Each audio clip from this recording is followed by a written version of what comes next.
is Orthodoxy? Okay, well, We're starting big. Well, let me give it into you one sentence. All right.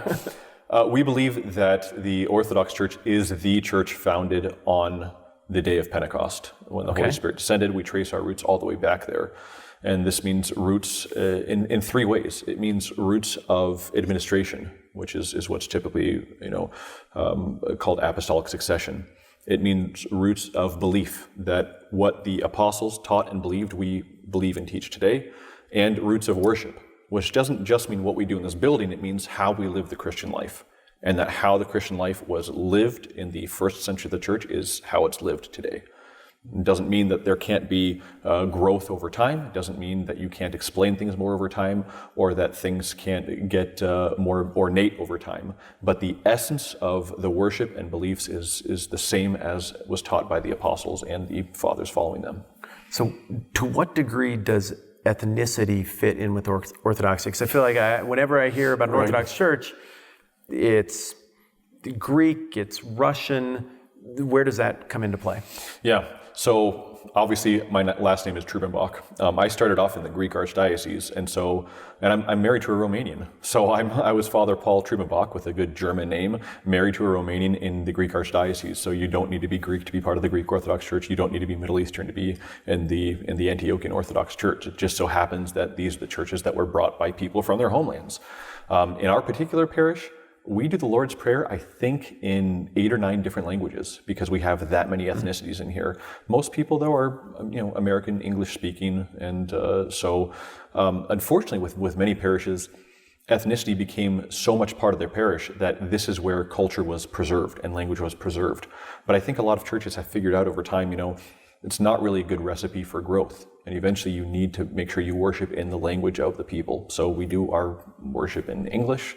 Again, except for the Lord's Prayer, we do it in, I think, 9 different languages. But you don't need to be of a particular ethnicity to be a member of any of these Orthodox churches. Does that have to do historically with the reality that the West is a little more insulated? I mean, the East kind of served as the buffer between Islam and Europe for all of those centuries. And as a result, there's a lot more political pressure, military pressure on the East. And I mean, the Ottoman occupation lasted in some places into the late 19th century. Mm-hmm. Whereas in the West, I mean, I don't want to say it was the easiest thing ever, but maybe the West had it a little bit easier. And so it doesn't break up quite as much into those ethnic identifiers as in the East, where those little pockets of holding out, that remnant is part of the story. Is that a fair characterization? Yeah, this is a really good question because this is a place where misconceptions come in. And sometimes people look at these different jurisdictions, or dioceses as we would call them, and they think, okay, well, you're placing the ethnicity over the faith. And that's not true at all. In fact, that's been condemned as a heresy in the church. We never place the ethnicity over the faith. That, again, you may see expressions of that in individual parishes, but if they're doing that, this is not correct. This is not the true gospel. Really, the reason that you have a Serbian Orthodox Church and a Romanian Orthodox Church and a Georgian Orthodox Church, the country, not the state, and you have all these different things is for practical reasons. You want to make sure that the hierarchy of the church knows the culture and speaks the language of the people.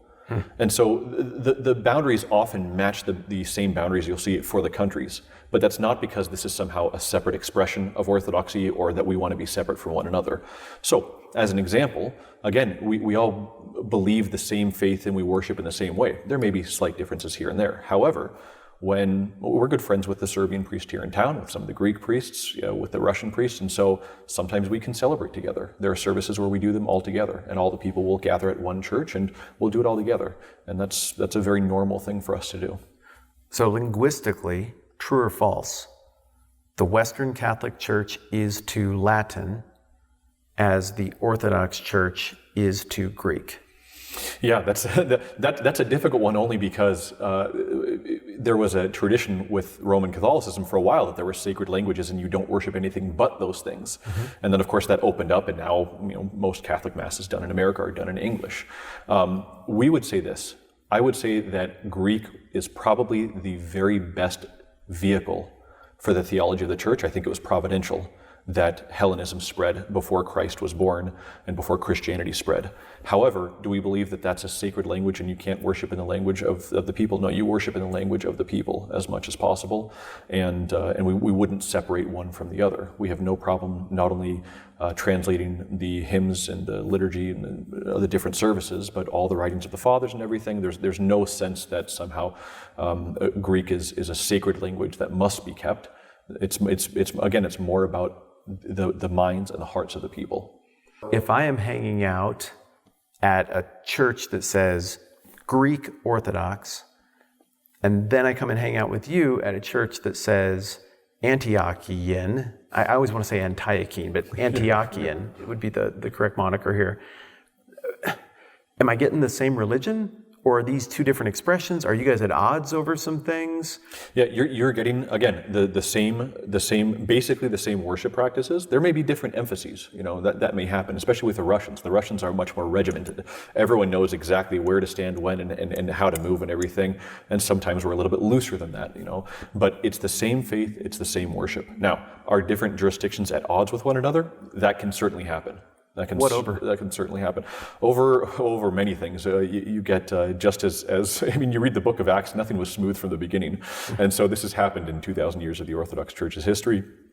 You get political issues. You also get, again, a different emphasis on what's really important in the faith.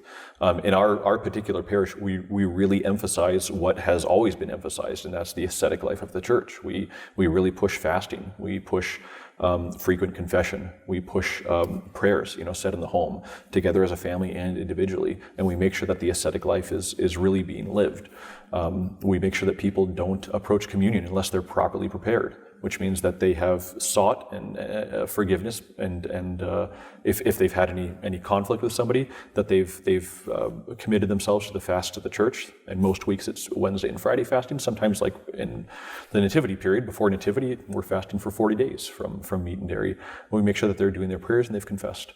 And you get other churches, other parishes and other jurisdictions where that's not as emphasized.